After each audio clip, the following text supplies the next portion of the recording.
So, we are, as mentioned earlier, in some precarious times, and I think you can agree with me that right now, arguably, is one of the most difficult times that we have faced within our careers. And I say that because unprecedented times in terms of inflationary prices and costs, in terms of labor shortages, in terms of changing consumer behavior, etc. Arguably, the time that we're living in right now would be considered some of the most difficult times in many of our careers. And so what we want to do is talk about how do we address the problem of inflation through the mechanism of selling our way through it, as the title indicated. I want to do that in a couple ways. I kind of want to briefly go through what the challenges are currently in our times, talk about it from a perspective of a retailer and or a producer, supplier, and then offer up some of the specific problems that we think that they're facing, hope to offer up some solutions that might address it, and then hopefully have a collective discussion on how we can address it together. Sound good? So, much is happening in our industry today, causing the old ways of doing business to change radically. What do I mean by that? The last 3 years have been complex, okay? And I am associating the last 3 years in terms of complexity versus the years before that, okay? Work with me here. Think about it. In 2020, we had historic and epic retail sales, right? Every retailer far outpaced any previous sales records that they have because of the pandemic that we were facing. From that, we saw the shutdown of food service, which caused demand to increase considerably, causing retailers to exclusively focus on getting supply. Trucking started to become sparse.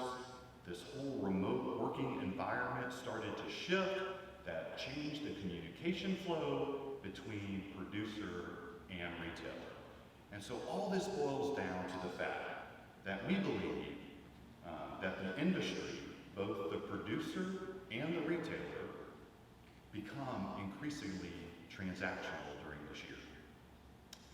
Then we fast forward into 2021. And here we saw a little bit of behavioral change versus 2020, where the retailer focuses on growing top-line sales to cycle those epic and historic sales from the prior year.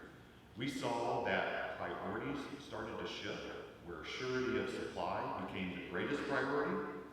We started to see general inflation on all supplies and consumer goods. We saw the pressures at the ports. We saw the cost of logistics and supplies increase. Food service rebounds slightly, but retail sales continue to be strong because of all the efforts put toward it to cycle the prior year. And so my point on this portion of the slide is to say that the industry, both the producer and the retailer, continue to become more transactional. And then we fast forward to the first quarter of 2022. And what did we experience there? We experienced inflation hitting record levels, right? Retail sales were driven by inflation, but volume and consumption started to go down. We saw that the retailers started to change priorities again and shift their focus to gross margin. We saw that the market share becomes one of the most important key performance indicators. RFPs that were disseminated focused exclusively on costs as retailers started to push back on suppliers. The workforce begins to transition back into brick and mortar offices, which is causing more communication flow opportunities. There was turnover of retail buyers and increasing labor shortage, which is leading to lack of experience. My point on all of that is to suggest that, again, the industry, both the producer and the retailer, continue to become even more transactional. And so my point on this entire slide is to say, the ways of doing business before 2020 are dynamically different than the ways of doing business in the last 3 years. Meaning that all of us, producer, retailer, grower, supplier, have become very, very transactional. And so the question is why? Well, as we continued here in the year 2022, we saw even more disruptions that were unique in their own right. We saw that the pandemic produced a variant that continued to cause concern and trepidation from not only the consumer, but also the retailer. We saw that the homebody economy continued in 2022. And when we say the homebody economy, we're talking about people with preparing foods at home and the fatigue associated with it. We're talking about the rise of e-commerce, the rise of meal delivery, caused more disruptions in 2022. We also saw that the international conflicts impacted the global economy and the supply chain. We saw additional supply chain disruptors that continue to impact every industry, that all summed up to the fact that inflation reaches a 40-year high, with consumer prices jumping well over 90% year over year. And so these are just additional data points to say all these things are causing that behavioral shift that we're seeing throughout the industry, focusing more on tactical and transactional stuff to solve some of these problems. One data point that in our research that uncovered interesting facts showed that when talking to growers or producers or talking to retailers and asking them what are the greatest challenges that are impacting the industry, the answers were unanimous, and they all circled around these three things: inflation, supply chain disruption, and labor shortage. Now think about that. How does all of the work and effort, all of the challenges of the past boil down to those three things in such a small time stamp in time? And it makes us ask, where were all the other challenges in the past that were part of the narrative that aren't part of the narrative today? The water, the depth of experience, the consumer behavioral change. All of that has been excluded out of the narrative between producer and retailer, and now all of the conversation is focused entirely on these three things. The problem with that, like we know, is that it creates a transactional or tactical mindset. The impact of inflation has reached across every category. You folks have seen the statistics. They were mentioned earlier this morning. Food inflation has impacted not only the grocery store, but food service, and it's impacted all items in the grocery store when it comes to prices this year versus last year.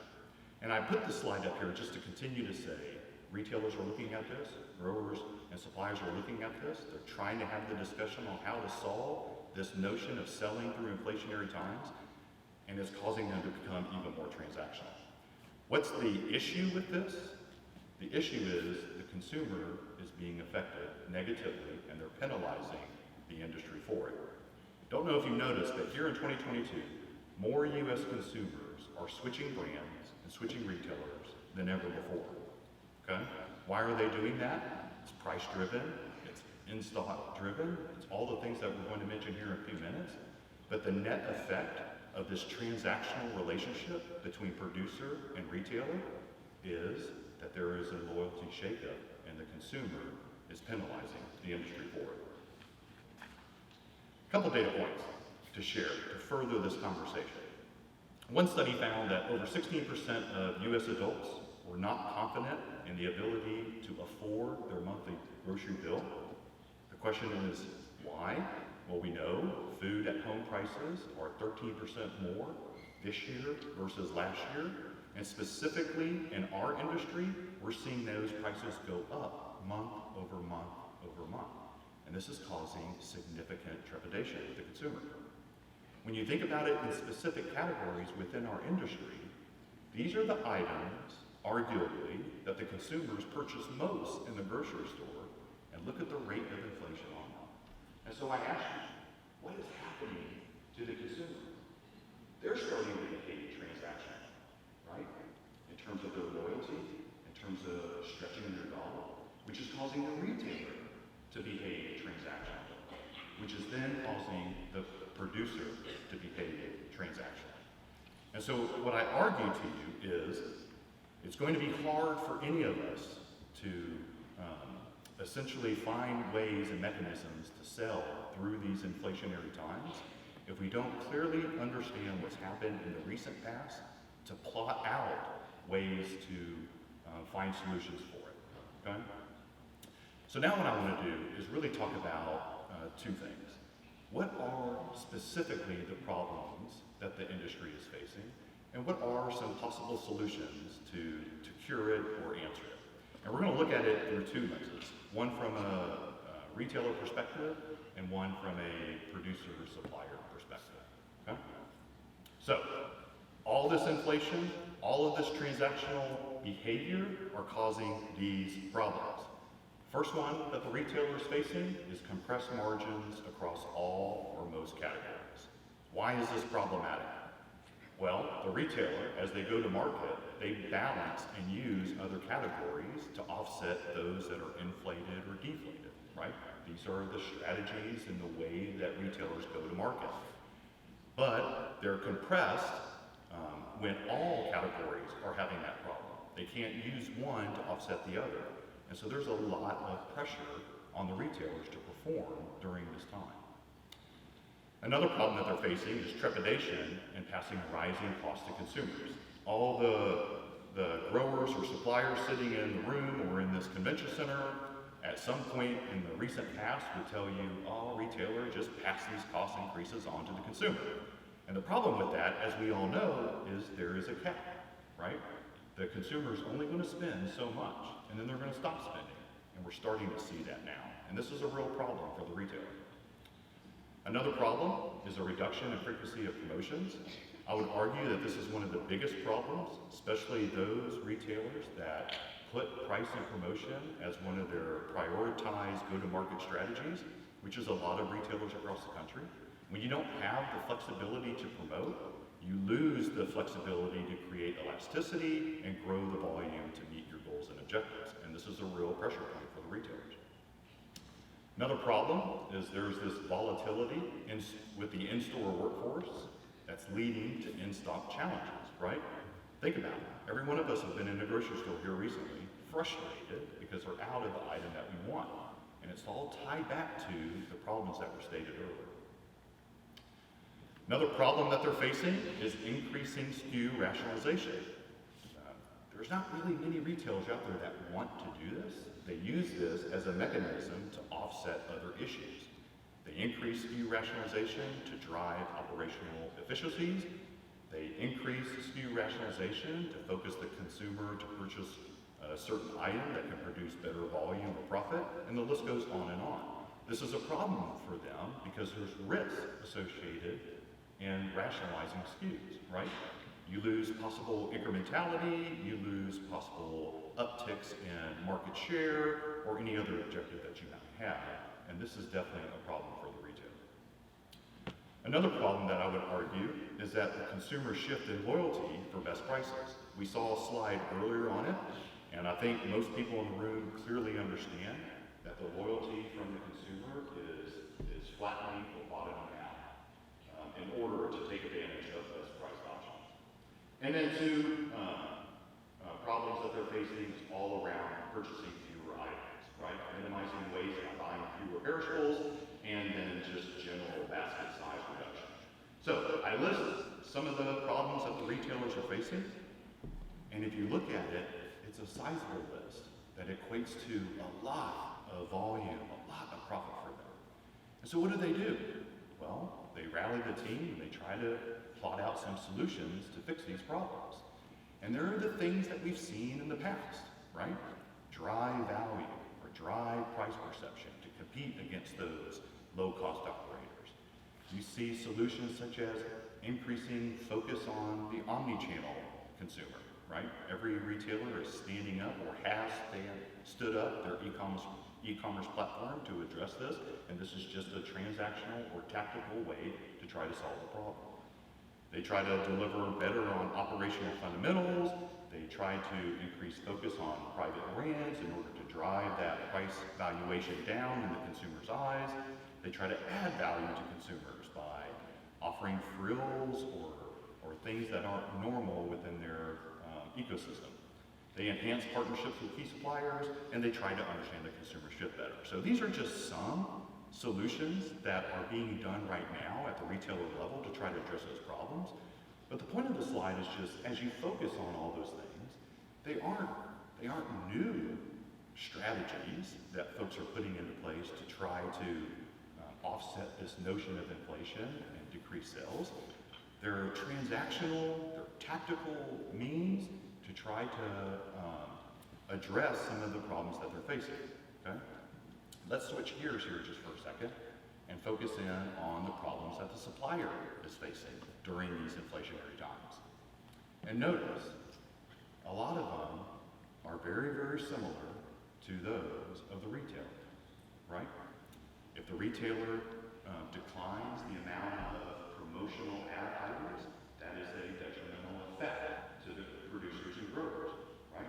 They have acreages of product, they have value associated with those acreages, they're anticipating that value to be maximized, and when the retailer doesn't promote as much, there's a detrimental effect.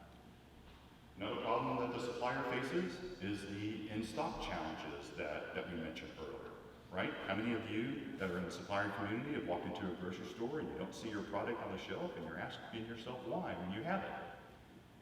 The increasing SKU rationalization has a detrimental effect, and the list goes on and on. And so my point on the slide is to say, look how similar the problems are in the supplier community that they're facing during these inflationary times as they are with the retailer.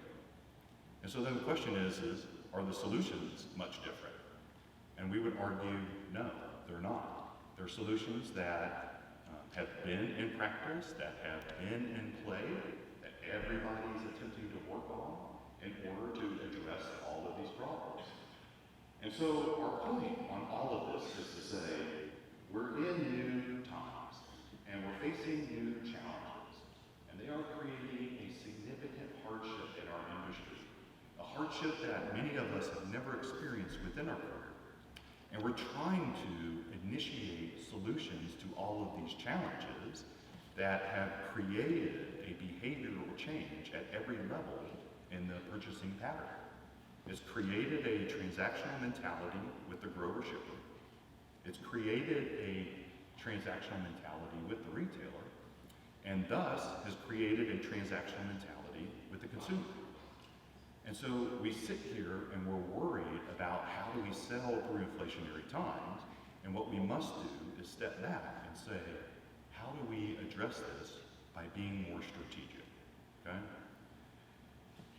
When I say more strategic, I'm talking about removing ourselves from the immediate and focusing more on the long term. A wise man once told me that while problems are new, the process of finding solutions doesn't have to be. And what we would argue is, how does the supplier and the retailer sit in the room and have a strategic discussion to address every one of these problems in order to maximize their selling efforts to address the inflationary times? And the best way that many of us can recall is to dust off that old category management playbook and maximize and optimize every point in it in order to have a relationship between the two that addresses these terrible, terrible times that we're facing. Okay, so I purposely ran through that pretty quickly. We had mentioned earlier that we have two mics up here if we wanted to open it up to Q&A.